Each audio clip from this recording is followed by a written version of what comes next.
Hey guys! Exciting stuff has been going down in London, and I'm pumped to tell you that I'm a part of a team launching a meal series called Feast by 3. I'm launching it with these two incredible creative entrepreneur women, Supal Desai of Chevrons and Eclairs and Charlotte of Skillet and Shutterbug. We recently held the first Feast by 3 event, and it was such a blast. Most of the tableware was donated by Dassy Artisan, the flower arrangements from Bloom and Wild, and our food was washed down with East London's very own and only winery, Renegade London Wine.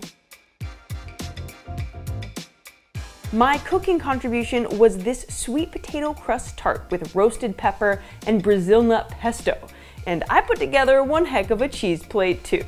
But back to this tart. I've made this tart multiple times in the past month. It's unique, it's tasty, and once you get the hang of making the dough, you discover just how easy it is, but it's still kind of impressive when you make it for guests. I got this recipe from Balance magazine, and here's how to make it. I like to start by tackling the sweet potato. Peel and cube one small sweet potato. You're going to steam this until it's completely soft. Meanwhile, heat your oven to 180 degrees Celsius or 350 degrees Fahrenheit. Slice 2 red onions and 3 bell peppers, a combination of yellow and red. Toss those on a baking sheet with olive oil, salt, and pepper. Tossy-toss and put that in the oven to roast for 45 minutes. And by now your sweet potato should be adequately steamed. Just double check by sticking it with a fork. It should go in effortlessly. Next step will be to remove your roasted veggies. Let them cool. And now we tackle the dough. I am all about using a scale these days. Weigh out 150 grams of whole wheat flour and 150 grams of spelt flour. Combine and add 60 milliliters of olive oil and 60 milliliters of water. Mix together, then add your soft, cooled sweet potato chunks. I like to use my hands to smash them into the dough to create this lovely, warm-colored tart dough. Remove from the bowl and sprinkle flour on your surface, because then you'll roll it out. I like using a round ceramic baking vessel for this, so I'll roll it out into a circle, just slightly larger than the holder. Press it in and crimp the edges all the way around. Then we blind bake. For that, you'll put parchment paper down over the dough and fill with your baking weights. I use uncooked rice, but you can use dried beans or the fancy baking stones, whatever you've got. Blind bake for 5 minutes at the same oven temperature you've already got, then remove your weights.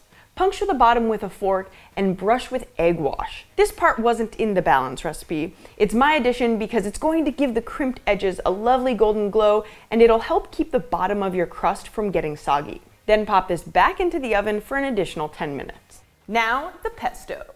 I hope you guys like garlic because this has a lot of it. I love garlic, so I'm a happy camper. You'll want to peel 250 grams of garlic to prep. Add in 100 milliliters of extra virgin olive oil, a large handful of basil leaves, 3 large handfuls of spinach, 220 grams raw Brazil nuts, and about 3 tablespoons of apple cider vinegar. And blend.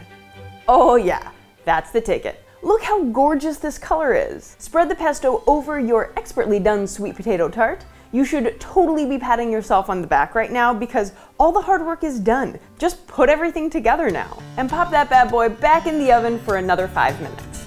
Look at that, you did it. Well done. And the best thing is that you can make it ahead of time because it's best served at room temperature.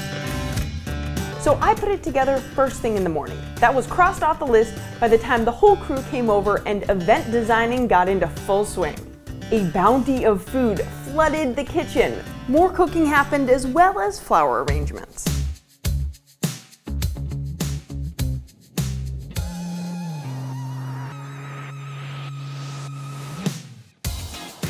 And Nathaniel manned the grill on the rooftop.